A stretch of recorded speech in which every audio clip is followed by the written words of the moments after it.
80 లక్షల కోట్ల నల్ల డబ్బు బార్డర్లు దాటిపోయిన ఈ కంట్రీ కరెన్సీని మనం తిరిగి తెచ్చుకుంటే మన జనాభాకు పట్టిన దరిద్రం పూర్తిగా వదిలిపోతుంది. ఈ మేరకు కొన్ని తాజా ఉపన్యాసాలు దంచి కొట్టేస్తున్నాయి కూడా. మరి మన కాళ్ల కిందున్న నేలమాళిగల్లో దాక్కున్న సహజ నిక్షేపాల సంగతేంటి? అపారమైన మన ఖనిజ సంపత్తిని మాత్రం ఎవడెవడి దోసిళ్లలోనో పోసేసి మన ప్రభుత్వాలు అడుక్కు తింటూ అప్పుల పాలైపోతుంటే ఈ వికృత విన్యాసానికి మనం ఏ పేరు పెట్టుకుందాం? మన కడుపులు నింపకుండా మన ఖజానాకు పనికి రాకుండా పోతున్న ఈ ఖనిజం వెనుక దాక్కున్న నిజాలేంటి? ఊడలు దిగిన ఇవాల్టి మైనింగ్ మాఫియా రాజ్యాలకు మన రాజ్యాంగాలే తొత్తులైపోయాయా? ఇదే ఇవాల్టి జర్నలిస్ట్ డైరీ టాపిక్.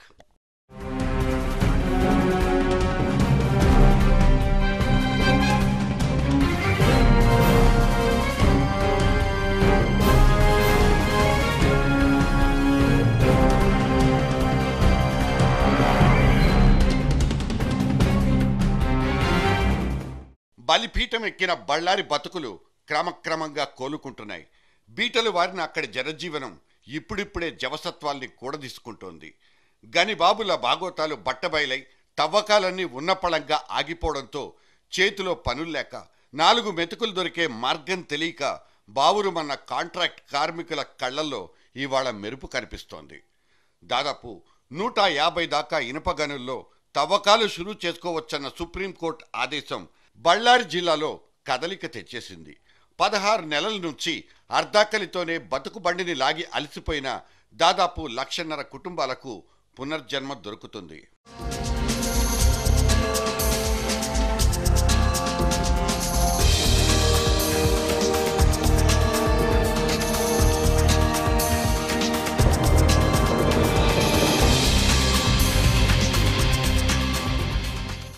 మైనింగ్ మహా కుంభకోణం ఈ పేరు చెప్పగానే గాలి జనార్దన్ రెడ్డి, అతని అరెస్ట్, అతని చుట్టూ తిరిగే ఆర్థిక రాజకీయ పరమైన వాతావరణమే ప్రపంచానికి గుర్తొచ్చేది.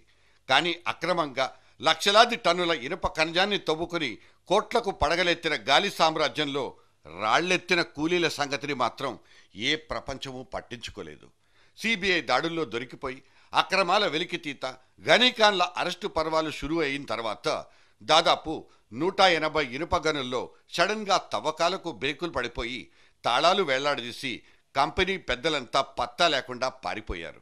ఫలితం ఇవాళి బళ్ళారి జిల్లాలో ఈ గాలివాటం గనుల్నే నమ్ముకుని జీవనం సాగిస్తున్న 1 లక్షకు పైగా కుటుంబాలు రోడ్డున పడ్డాయి. బ్లాస్టింగ్, లోడింగ్, ట్రాన్స్పోర్ట్ లాంటి గని పనులతో ప్రత్యక్షంగానో పరోక్షంగానో సంబంధం ఉన్న కాంట్రాక్ట్ కార్మికులంతా జీతభత్యాలాగిపోయి 16 నెలల పాటు భారంగా బతికేశారు. ఎవరో చేసిన పాపాలకు మేమెందుకు మూల్యం చెల్లించుకోవాలన్న వీళ్ల గోడు ప్రభుత్వం కాదు కదా, కనీసం మీడియా కూడా పట్టించుకోలేదు.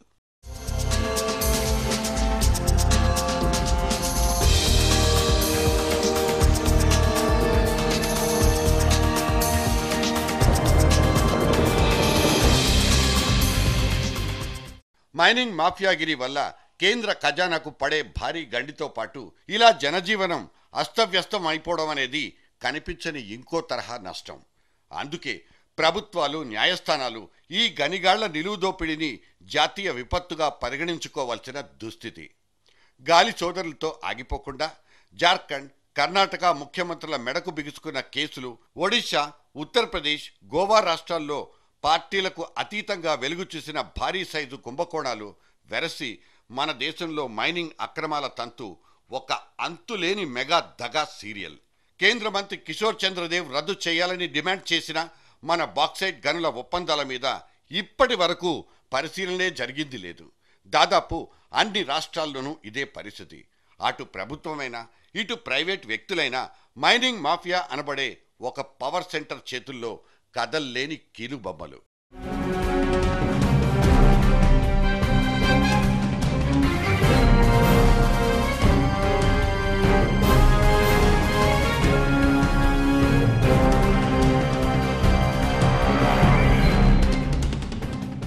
మనం భూతల స్వర్గం అనుకుంటున్న గల్ఫ్ కంట్రీస్ మీద ఇక్కడోసారి ఫోకస్ చేసే తీరాలి.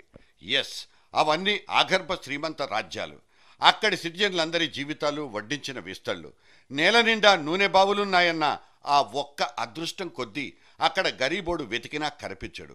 అక్కడ పనివాళ్లైనా పాకివాళ్లైనా అంతా మనవాళ్లే, మన దేశం నుంచి ఎగుమతైన వాళ్లే. మన పాలిట ఇదో చేదు చేదు నిజం. మరి మన భూభాగం మాత్రం ఏం పాపం చేసుకుంది? మన భూమి కింద మన కోసం అంటూ సహజ నిక్షేపాలేమీ లేవా అంటే అది తప్పుడు లెక్కే అవుతుంది.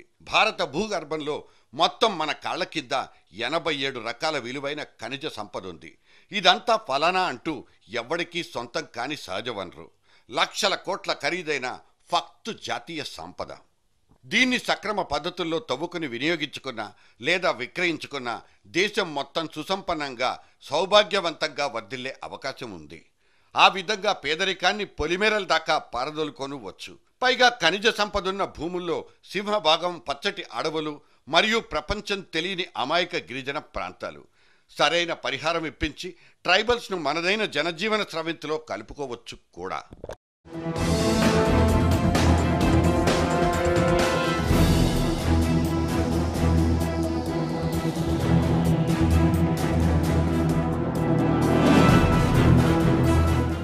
మన కోసం ఇక్కడ shocking news. Indian Bureau of Mines లెక్కల ప్రకారం దేశంలో జరుగుతున్న ఖనిజ తవ్వకాల్లో కేవలం 10% మాత్రమే సక్రమం, చట్టబద్ధం.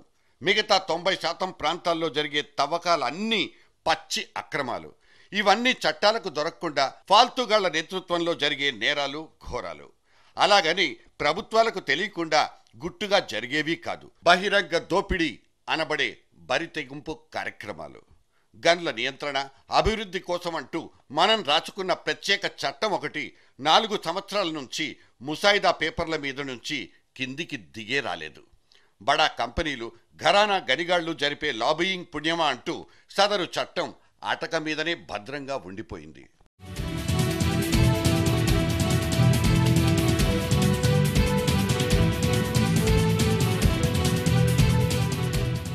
చట్టం కోసం రాసుకున్న ముందస్తు ముసాయిదా మాత్రం బలిష్టంగా కనిపిస్తుంది. రాజకీయ వాణిజ్య కోణంలో కాకుండా మానవతా దృక్పథంతో స్థానికుల పక్షం వహిస్తూ 4-5 సిఫార్సులు లేకపోలేదు. తవ్వకాలకు పూనుకునే ముందు స్థానికుల జీవనంపై పడే ప్రతికూల ప్రభావాన్ని గుర్తించాలి. లాభాల్లో స్థానికులకు కోటా ఇవ్వాలి. తవ్వకందారుల ఎంపికలో గ్రామ సభలకు అధికారం పంచాలి. లీజుల మంజూరులో వేలం ప్రక్రియను మాత్రమే అనుసరించాలి. ఇలా ముసాయిదా కాగితాలన్నీ అందంగా అద్దంలా కనిపిస్తాయి. 2010 మార్చిలో వెలువడ్డ ఈ బిల్లు ప్రకారం గని తవ్వకాల ద్వారా వచ్చే లాభాల్లో 26% స్థానికులకు దక్కాలి. కానీ కేంద్ర సాధికార కమిటీ 5 సార్లు భేటీలేసుకుని మంతనాలు అడుక్కుని దీనికి తూచనేసింది. ఇదంతా బొగ్గు గన్ల తవ్వకాలకు మాత్రమే పరిమితం అంటూ మెలిక పెట్టేసింది. ఇప్పుడు ఈ బిల్లు పార్లమెంటరీ స్థాయి సంఘం పరిశీలనలో ఉంది. అటు ప్రభుత్వ ఖజానాకు రాబడి, ఇటు తవ్వకం రాయిళ్ల బాగోగులు తప్పిస్తే నిర్వాసితుల గోడు గాని, కార్మికుల కష్టాలు గాని చట్టాలు చేసే ఈ పెద్దోళ్లకు అస్సలు గుర్తుండవు.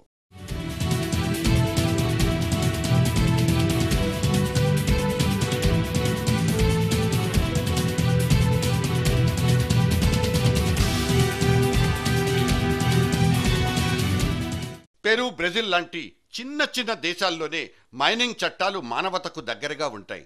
అక్కడ గని తవ్వకాల మీద 65% రాయల్టీ గ్రామస్తులకే దక్కుతోంది.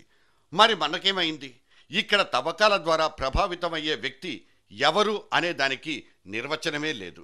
దీన్ని తేల్చే డ్యూటీని స్థానిక అధికార గణానికే ఇచ్చేయడం అంటే అయిన వాళ్లకు దోచిపెట్టడం, అవినీతికి పాల్పడడం లాంటి అక్రమాలకు దారి చూపినట్లే లెక్క. ఇవి కాకుండా అక్రమ తవ్వకాలకు పాల్పడి అడ్డంగా దోచేసుకున్న వాళ్ళు నామమాత్రపు జరిమానాల్ని అధికారుల మొహం మీద పడేసి అటవీ ప్రాంతాల్లో మళ్లీ యథేచ్ఛగా చొరబడిపోతారు. ఇటువంటి ఆనవాళ్లు బళ్ళారి, ఓబుళాపురం ఇనుప గన్ల దగ్గర బోలెడన్ని దొరికేస్తాయి. అక్కడైతే ఏకంగా రాష్ట్రాల సరిహద్దులే చెరిగిపోయాయన్న వార్తలు, అమ్మోరి గుళ్లను సైతం లారీలకెక్కించేశారన్న ఉదంతాలు మనం విన్నవి మరియు కన్నవి. ఇటువంటి అక్రమ చొరబాట్లకు చెక్ పెట్టాలంటే సదరు గన్ల మీద విధించే జరిమానాల సైజు పెరగాలి. ఒక్కసారి అతిక్రమించిన వాడు ఇంకోసారి దేశంలో ఎక్కడా లీజు కోసం దరఖాస్తే చేసుకోకూడదంటూ నిషిద్ధ జాబితా ఒకటి తయారవ్వాల్సిన అవసరమూ ఉంది. చేతులు కాలిన తర్వాత ఆకులు పట్టుకునే అగత్యాలు పట్టకుండా చట్టంతో సూటిగా కొట్టగలగాలి.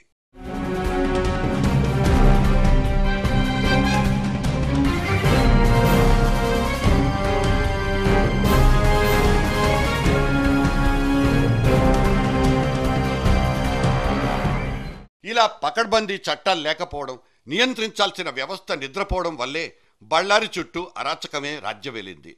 రిపబ్లిక్ ఆఫ్ బళ్ళారి పేరుతో అక్కడో సమాంతర ప్రభుత్వమే నడిచిందంటూ అప్పటి కర్ణాటక లోకాయుక్త సంతోష్ హెగ్డే రాసిన నివేదిక నిగ్గతీసి అడిగింది. సంవత్సరానికి 10,000 కోట్ల విలువైన ఇనుప ఖనిజం చైనా దేశానికి స్మగుల్ అయినట్టు 4 సంవత్సరాల్లో సర్కారుకు 17,000 కోట్ల రూపాయల భారీ గండి పడిపోయినట్లు, ఈ దందా నిండా పార్టీలకు అతీతంగా పొలిటీషియన్లు, 100 కంపెనీలు, 787 మంది అధికారులు ఇన్వాల్వ్ అయినట్లు లోకాయుక్త రిపోర్ట్ ఎండగట్టి పారేసింది.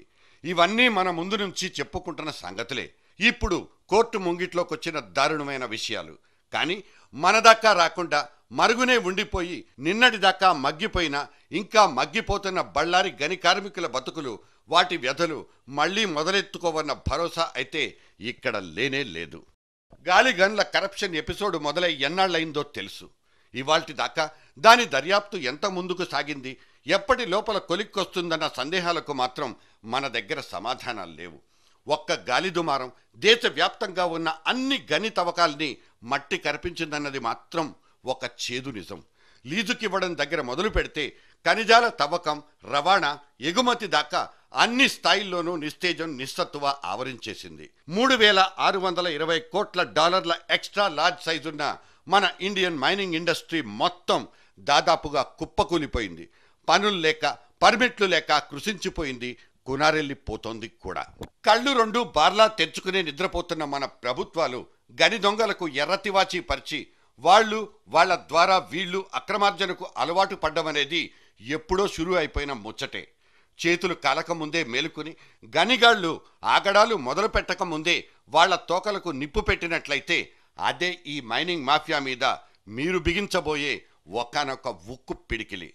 జాతి సంపద లూటీ కాకుండా చూడాల్సిన కాపలా కుక్కలందరికీ ఈ గాలి మార్క్ బ్రేక్ ఒకానొక మేలుకొలుపు.